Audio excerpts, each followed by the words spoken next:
Greetings from the Key Largo Volunteer Fire and Rescue Museum. My name is Frank Conklin, the president and curator of the museum here at Key Largo.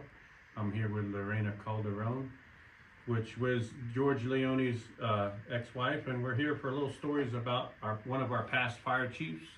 Take a good picture there. And this whole system that we're working on for YouTube is to preserve and save the history of the fire service in the Upper Keys and throughout the Keys. Today we're going to talk a little bit about what went on in George Leone's time. And here's a picture of his son swearing him in as fire chief many years back. Okay.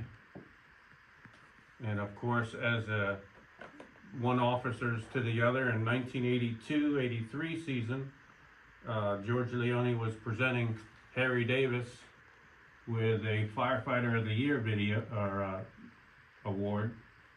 And the story with this particular award, on the back side of the metal plaque was a wood base. And after Harry passed away and Betty sold Davis fire extinguishers to Chris Fleming, she moved up to Georgia, and sadly she passed away in a house fire. And the family, after the fire was out, had to try to save any family heirlooms that they could. And they found the plaque. The wood was burnt, but the metal plaque was still here. And the family came down, Betty's family, Kimberly and Randy, presented this to us, and we're going to put it in a nice little setup to preserve the history and the story of that. So, Lorena, what kind of stories do you have about our past chief? Which one? Of the fire department. Well, How did you guys get into the service with your family? well, after we moved down here, George started working for Bob Schultz, Okay. and Bob Schultz was active in the fire department in Key Largo. Yeah, Bob Schultz was one of our fire chiefs at the time, one of the time too. And Bob Schultz tried to get George to join the fire department. He put it off for several years, and finally he decided to join in, and he became a volunteer, found that he liked it, and became very active in the fire department. And That's kind of a similar story with all of us, really. yes. Kind of lure us in, and then we're hooked. And he, I remember, I don't know where he got it from, but he obtained a station wagon, and he had it painted red, and written on the side of it was fire chief. And he would use that car when he went to fires, that he was fire chief. And I think after he was no longer a fire chief, he gave it to the fire department, and other people used it. And I do not to this day know what happened to it, but Yeah, we have a picture of that we're showing another time.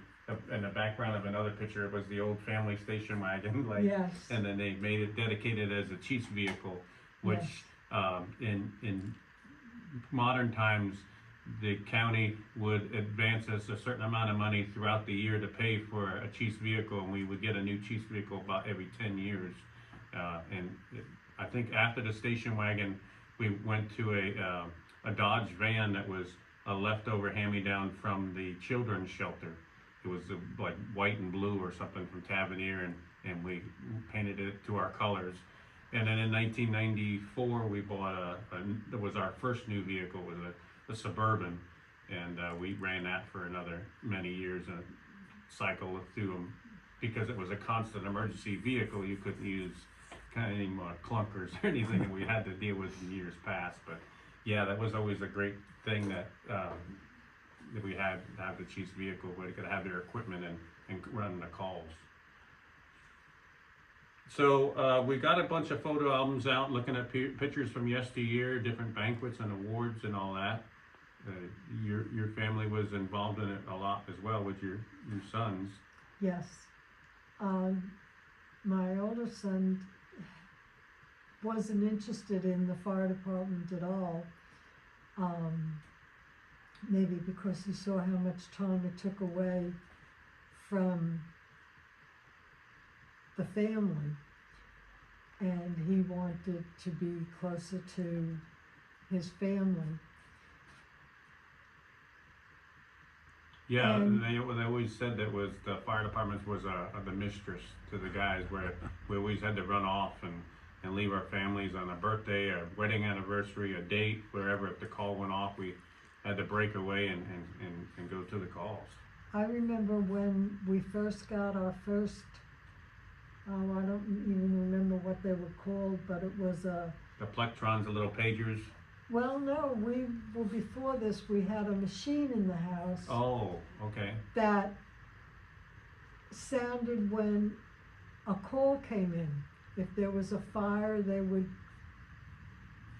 give Go a off. beep, it would go Yeah. off, and it would say fire at, and it'd give the address, and up and out of the house We go. he'd go. And it also gave information on accidents and Calls or whatever we had to go calls to. of whatever, and I remember